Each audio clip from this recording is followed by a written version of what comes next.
যোগী আদিত্যনাথ যেভাবে মুসলমান সম্প্রদায়ের লোককে উল্টো করে টাঙিয়ে সিধা করার কথা বলেছিল, তার 24 ঘন্টার মধ্যে আমি বলেছিলাম যোগী আদিত্যনাথজি, এটা ইউপি না, এটা বাংলার মুর্শিদাবাদ। মুর্শিদাবাদে আমরা বসবাস করি, আমরা কোন সাম্প্রদায়িক রাজনীতি করিনি, কোনদিন করব না।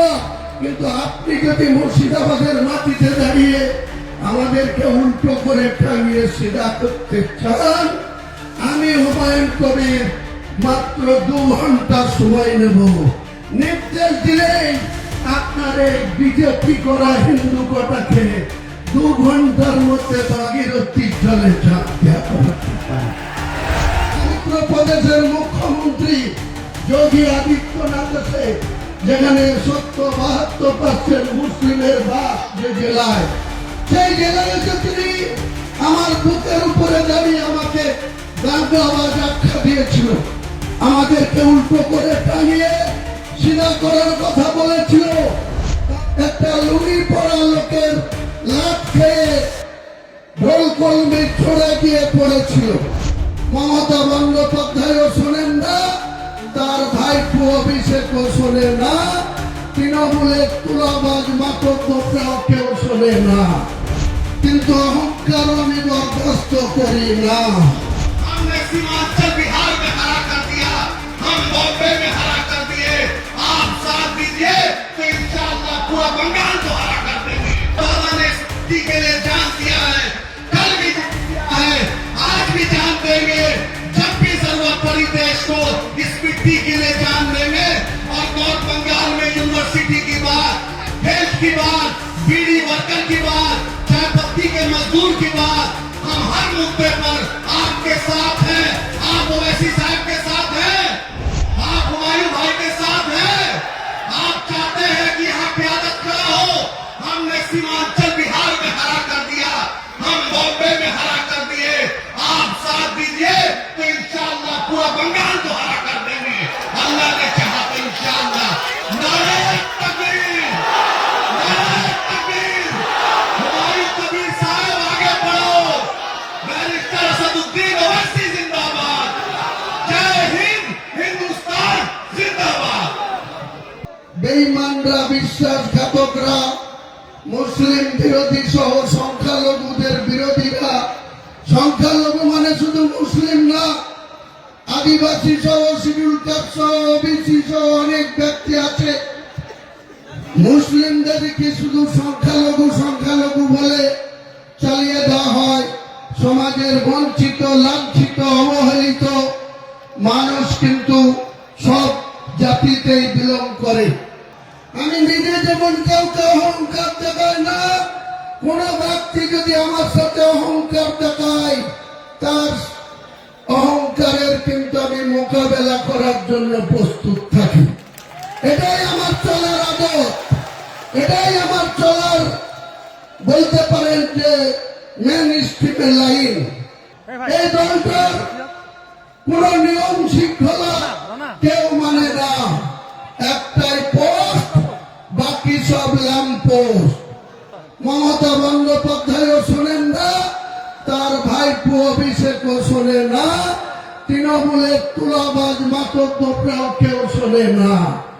কিছু একজন নেতা করিমপুরে বিধানসভা লড়তে গিয়ে একটা লুঙ্গি পরা লোকের লাট খেয়ে ঢোল কলমে ছড়ে গিয়ে পড়েছিল।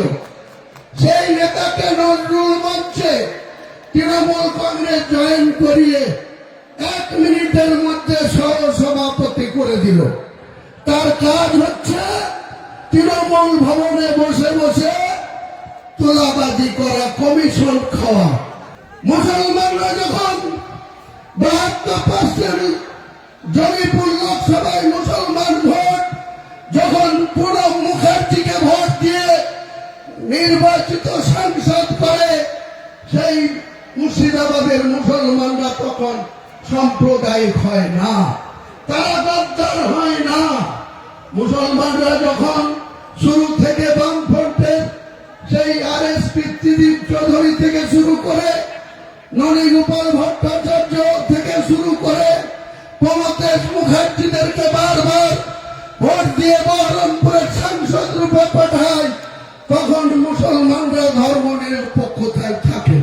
কিন্তু যখনই আদিত চৌধুরীর বিরুদ্ধে ভোট দিয়ে ইউসুফ পাঠানকে ভোট দেয়, এই ইউসুফ পাঠানকে ভোট দিয়ে জিতানোর জন্য মমতা বন্দ্যোপাধ্যায় আমাকে নির্দেশ দিয়েছিল। তার নির্দেশ কার্যকরী করতে গিয়ে আমি হিন্দু সমাজের মানুষকে বলেছিলাম 1 মে 2024 সন্ধ্যা 7টা, তার আগে 30 এপ্রিল 2024 24 ঘন্টা আগে উত্তরপ্রদেশের মুখ্যমন্ত্রী যোগী আদিত্যনাথ এসে, যেখানে 72% মুসলিমের বাস যে জেলায়, সেই জেলায় এসে তিনি আমার বুকের উপরে দাঁড়িয়ে আমাকে দাঙ্গাবাজ আখ্যা দিয়েছিল, আমাদেরকে উল্টো করে টাঙিয়ে সিধা করার কথা বলেছিল। তার প্রতিবাদ করে তৃণমূলের এইসব জেলার এমএলএ নেতা, অনেক বড় বড় এখন কোঅর্ডিনেটর হয়েছে, তারা কোনোদিন মুখ খুলেনি। এই হুমায়ুন কবিরকে তার প্রতিবাদ করতে হয়েছিল। যোগী আদিত্যনাথ যেভাবে মুসলমান সম্প্রদায়ের লোককে উল্টো করে টাঙিয়ে সিধা করার কথা বলেছিল, তার 24 ঘন্টার মধ্যে আমি বলেছিলাম, যোগী আদিত্যনাথজি, এটা ইউপি না, এটা বাংলার মুর্শিদাবাদ। মুর্শিদাবাদে আমরা বসবাস করি, আমরা কোন সাম্প্রদায়িক রাজনীতি করিনি, কোনদিন করব না। কিন্তু আপনি যদি মুর্শিদাবাদের মাটিতে দাঁড়িয়ে আমাদেরকে উল্টো করে টাঙিয়ে সিধা করতে চান, আমি হুমায়ুন কবির মাত্র 2 ঘন্টা সময় নেব। নির্দেশ দিলেই আপনার এই বিজেপি করা হিন্দু কটাকে 2 ঘন্টার মধ্যে ভাগীরথীর জলে ঝাঁপ দেওয়া করতে পারে। আমি অনুতপ্ত, দুঃখিত। আমি রাজ্যের মুখ্যমন্ত্রীর কথা রাখতে গিয়ে সেদিন এই হিন্দু ভাইদের মনে যে আঘাত পেয়েছিল, আমি তার জন্য আজকে প্রকাশ্য এই লক্ষ লক্ষ মানুষের সামনে করজোড়ে ক্ষমা চেয়ে নিচ্ছি।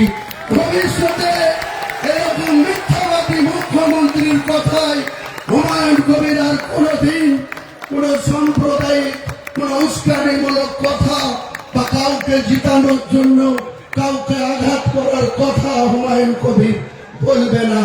আপনারা ভরসা রাখতে পারেন। মমতা ছাড়া তোমাদের উপায় নেই। মমতাকে ভোট না দিয়ে অন্য কাউকে ভোট দিলে বিজেপি এসে যাবে। আমি বলছি বিজেপি আসবে না। বিজেপিকে রোখার দায়িত্ব আমরা নেব। আমরা বিজেপিকে 100 পার করতে দেব না, আর মমতা ব্যানার্জির দলকে 50 পার করতে দেব। 250-এর লম্ফঝম্প অভিষেক তোমাকে বুঝাবো, 1 মন ধানে কেজি চাল। আগামী দিনে লড়াই করো।